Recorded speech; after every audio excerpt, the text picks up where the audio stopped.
Hi everybody, this will be the intro to the water video, how I did the water. If you remember, I picked up some gravel up in Ohio, so I'm not going to rehash that, but I'll show you how I use the gravel, and I do want to talk about some of the problems I have, but I will wait until I get through the pours, and then I'll do that in the closing. So we're going to pick up with where I started sifting the gravel that I got in Ohio.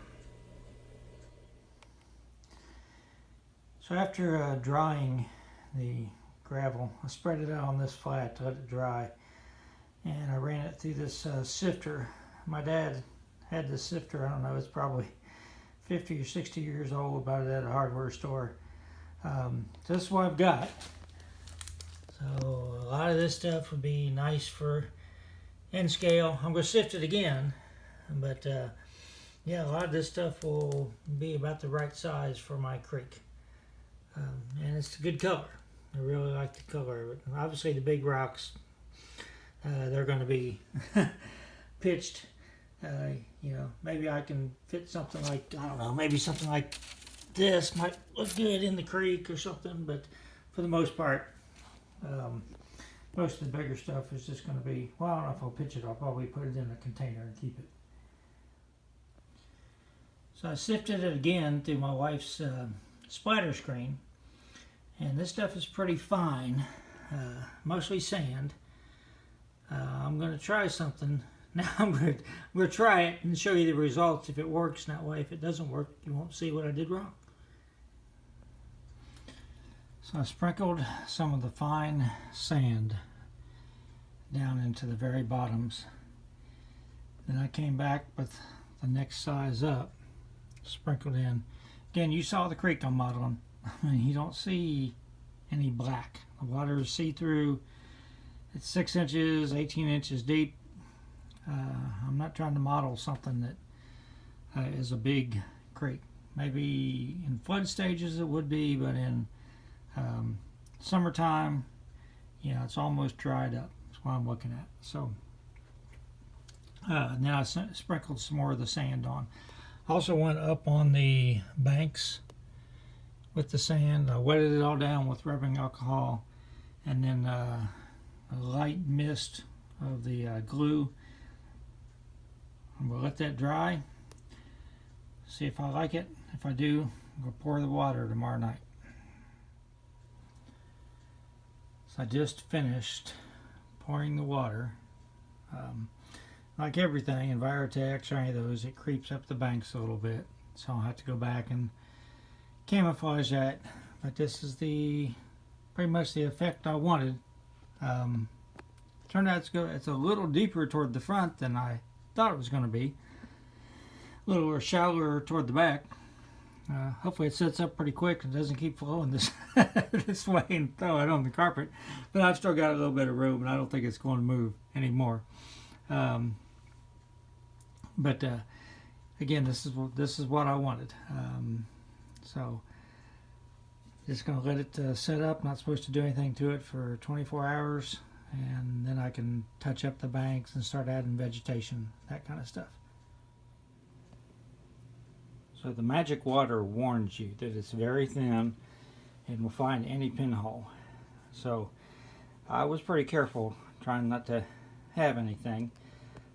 But a couple hours after I poured it, I noticed a little drip on my wax paper here. And so I took some blue tape. I saw where it was dripping at, and I tried to sort of seal it up. Went to bed, and I got up in the morning and I had a little bit more, but apparently it has stopped at this point. It's set up enough now. It's been 12 hours since I poured it, so it's set up enough where it's not going to do it anymore. But I just want to warn you, that stuff will find any pinhole you have, and if you're in a spare room with carpet or something like that, you better cover it up, because if that stuff sits on carpet, you're not getting it out unless you cut it out. So another caution that I have is my bench work was level. I mean, I checked and rechecked it, but once you put foam and all this other stuff on it, may not still be level. So this is actually much deeper than I wanted it to be, and there's hardly any water up there. So obviously it slopes toward the front a little bit. Not much, not dramatically, but enough to, make this stuff pour. So I would like to pour some more back there. I'm afraid it'll just run down to here unless I do a very, very small pour where it's not able to do that.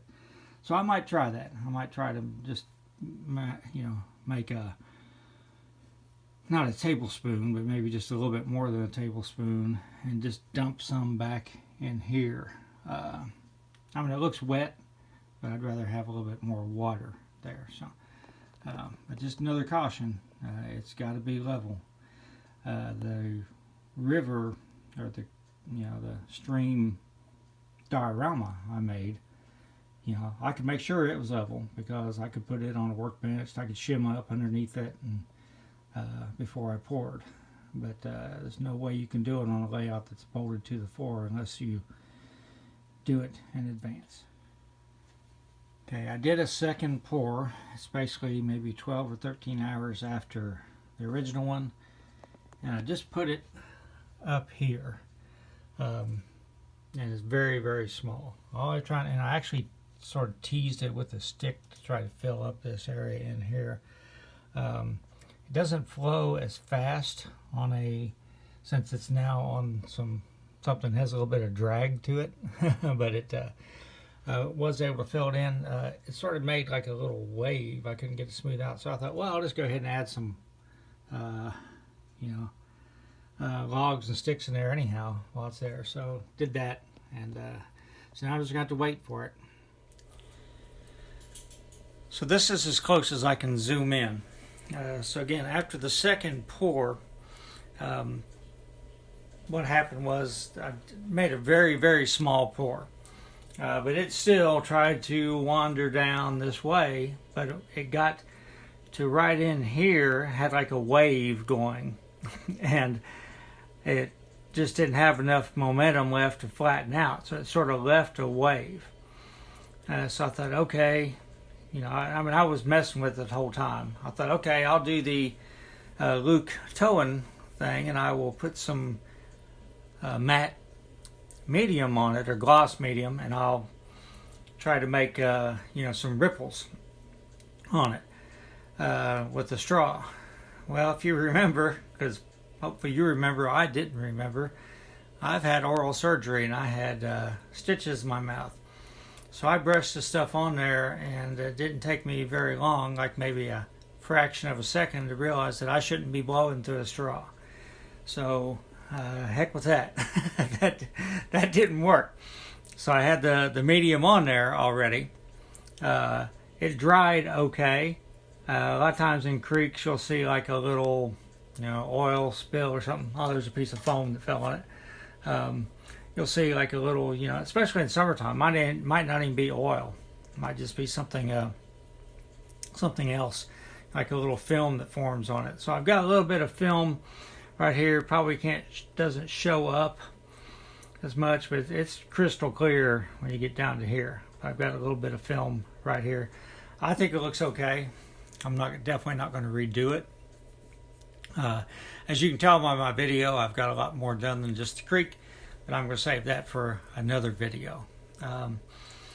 So what I learned from this, this magic water worked pretty good. Like I said, it'll find any pinhole, and you got to make sure it's level. I used the Luke Towan method. I used blue tape on the edge. I used blue painter's tape, and I took wood glue, and I just sealed the edge up, and it almost flowed over the top because it's not level, but turned out okay.